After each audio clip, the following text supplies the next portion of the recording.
Hi everybody, this is Bronislava for HandMadeRukodelky, and today's project is to knit a scarf from a variegated and very textured boucle yarn. Today I would like to talk to you about boucle yarn. This one actually was donated to us, to our group of knitters where I teach, and I did research, and I think this yarn is actually Lion brand. I know that lots of people have problem knitting with boucle yarn, but I wanted to share a little tip with you. First of all, it requires size 11 needles, which this one is 10 and a half. 10 and a half would work. The only thing is that when I knit with the needles appropriate for this yarn, I always kind of poke into these little, I split the yarn, I poke in there, and it's just very uncomfortable.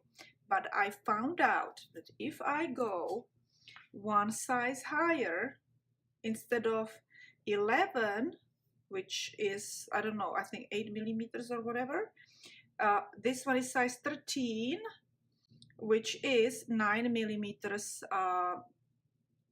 needles, okay? And I can actually deal with this yarn much better. And also, I realized that if I use seed stitch with this yarn, it looks so much better, so much kind of like very textured, very luxurious. I cannot really describe it how I feel about it. I feel about it really great. So this is what I wanted to go and talk to you about. And basically I would like to go and do another video on a seed stitch for beginners, just to show how to knit this particular scarf with the boucle yarn. Okay, I already started, and I started on 27 stitches. I started on 27 stitches, and this is 11 inches. It's 11 inches wide. Okay, but you can go and start on any odd number of stitches. If you want it narrower, then you would probably start on, I don't know, 17, 19 stitches. If you want it wider, then 33 stitches, let's say. Okay, but let me show you how to start this scarf, because I have to take my other end, because I already started this, and I decided, oh, I'll make a video for my beginner fans, people that like to watch my videos. Okay, so basically you cast on odd number of stitches. Okay, let me just show you first on just few stitches, not that many, and then I will show you how I'm knitting over here. Okay, so 2, 4, 6, 8, 9, 10, 11. Let's go and say 11. Okay, so what I do when I am knitting the seed stitch is I always start with odd number of stitches. Okay, odd number, which is 5, 7, 9, 11, 13. Okay, and then I don't have to worry about anything else, because every row starts exactly the same. So then you just go and start knitting. Knit stitch and purl stitch, knit stitch and purl stitch,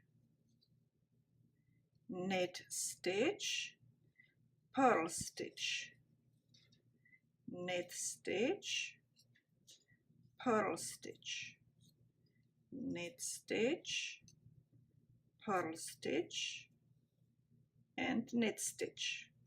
Okay, for English knitting people, of course you would go and hold your yarn in the same hand as you're knitting, okay? So it would be done the same way. You see, because the last stitch, for example, was knitted, right? But on this side it's purl, okay? And this stitch was purl, okay? So on this side it shows as a knit stitch, okay? So that's the beauty of having odd number of stitches. You don't have to think, you just go and start each time with same way, so you don't get confused that one side is this way and another side is this way, then you forget which side, because with this yarn actually you really cannot sometimes distinguish, especially if you're a beginner. You will not distinguish which stitch is what. You know, I can see it. I can see that this one has a bar across, so that's purl stitch, and this one has a V, so this one is a knit stitch, okay? But if you're a beginner, you may not really distinguish that, so it's always good to start exactly with the same stitch, okay? So this one would be knit stitch, right? So we would go and knit, okay? And now this one is purl. So it's the seed stitch is always knit and purl. Now we have to move that yarn back. That's what I always do wrong with my English, that I forget to move the yarn. Okay, now this is this we need to do purl stitch with yarn in the front. Now knit stitch with yarn in the back. Okay, purl stitch with yarn and needle in the front. Knit stitch with yarn and needle in the back. Okay, you just continue like this all the way to the end. You alternate these stitches. That was purl, this one is knit. Oops, yarn in the back. Do I have it in the back? Oh yeah, I have it in the back. Okay, because we do not want, if you forget to do that, you will have a yarn over, and that will add stitches. So you really have to be moving that yarn back and forth, okay, when you're doing the English style. Okay, now you turn around and you go again exactly the same way. You will start with the same stitch, purl, I mean knit, not purl, knit. Okay, knit stitch and then purl, and you alternate again, knit, purl, knit, purl, knit, purl. Okay, all right, so that's just to show you, okay? And if you do it right, if you never make a mistake when you're doing this row, always finish your row, so, because then you can get confused, you know, if you stop like this, if somebody's calling you or whatever, just finish that row, because you know that when you turn around and you have to start on knit, okay? Knit, purl, knit, purl. Okay, so let's go and take this out. I showed you how to start, and I will show you now again in Continental style how to do one row, okay? Continental style, and we will continue. So we will knit, and I go through the back loop because I slip my last stitches. I don't want to confuse you, okay, with this one right now. But you just knit all your stitches, even the last stitch. Okay, so I knitted the first stitch, so now I have to purl my stitch, and then a knit, purl,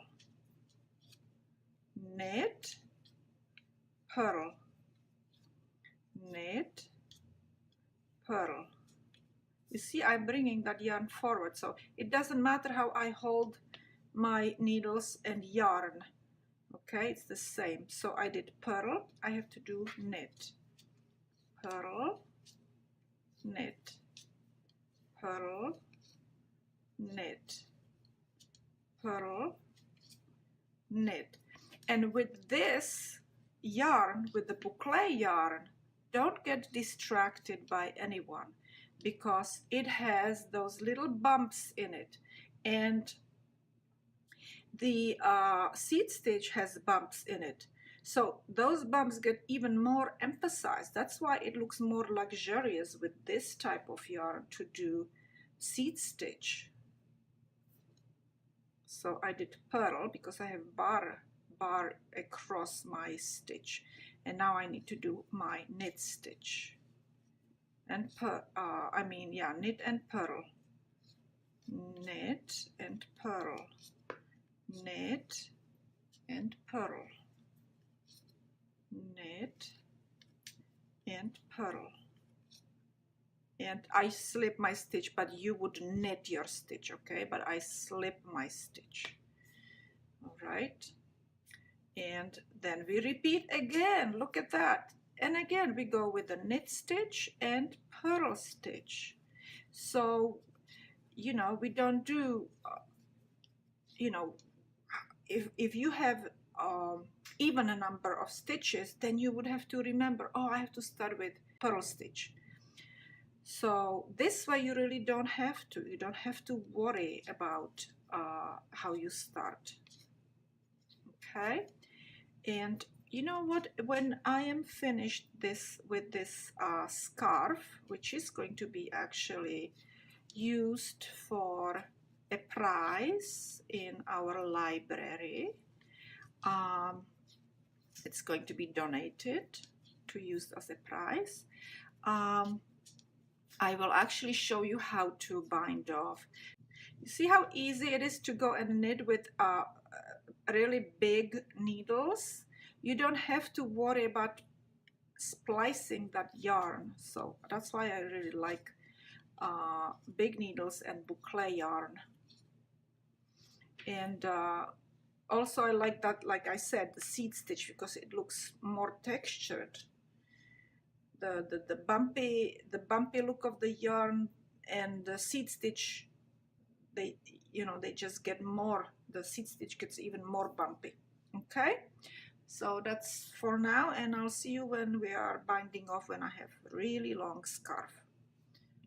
So as you see, I am finally finished with my scarf, and now what we need to do only is bind off. And actually I used entire ball, and I just wanted to kind of make sure that I have enough yarn, because I wanted to use the entire ball, but that I have enough yarn for binding off.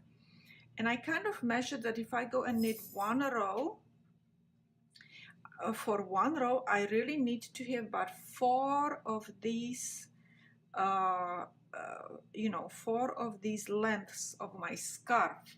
Okay, so I'm hoping that I will need just as much for binding off. Okay, so let's start binding off, and I always bind off same way. Okay, so I need 1 stitch, I need 2nd stitch, and then I pull that 1 stitch over the last knitted stitch. I have 1, I will knit another 1, and I pull this one over the last knitted stitch again, and I will knit entire row just like this, knit and slip over last knitted stitch. Okay, and let me actually do it English style.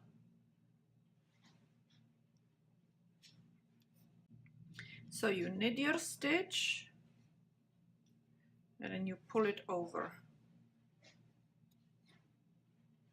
and you knit the stitch, and you pull the stitch over last knitted stitch.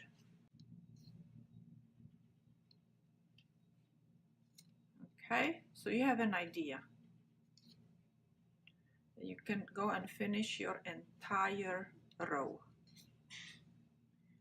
Okay, I finished my last stitch and I will just pull the yarn through the last stitch to make a knot. Okay, and now I will just weave in my ends, and look at this, it's perfect, right? Although, you know, when I was telling you about those 4 lengths that I will try, I'm not sure if it would work with thinner needles, but it worked in this case. Okay, you would have to check how many lengths you need to knit entire row, and basically that's how many lengths you would need for bind off. Okay, so here we are at the end of my video. You can see a beautiful variegated yarn which was donated actually, and I'm going to donate the scarf to our local library, and I'm very happy with all this outcome, and I hope you know that you will knit along with this video. If you do, share your products please. That would really make it really cool to for other people to see what you did, and motivate other people to knit. It keeps us out of trouble, right? And anyway, so that's about it. I thank you very much for sharing all my videos, and I will see you